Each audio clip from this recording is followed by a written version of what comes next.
Number 1. Under Section 423 CMTA, the de minimis value shall be adjusted every 3 years. A. After the effectivity of the CMTA. B. After the publication of the CMTA. C. After the effectivity of the CMTA and its IRR. D. After the publication of the CMTA and its IRR. Number 2.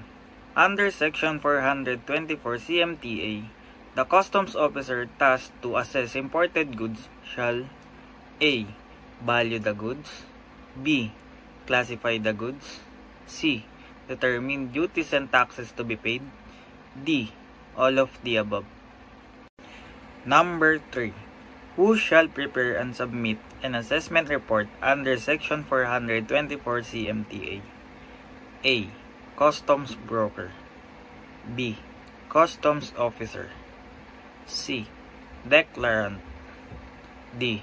All of the above. Number 4. Section 900A CMTA grants a refund or tax credit blank for fuel used for propulsion of vessels. A. Not exceeding 50% of the duty imposed by law. B. Below 50% of the duty imposed by law. C. Not exceeding 99% of the duty imposed by law. D. Below 99% of the duty imposed by law. Number 5. Who prescribed the rules for payment or credit of the refund or tax credit under Section 908 CMTA? A. Collector. B. Secretary of Finance. C. President.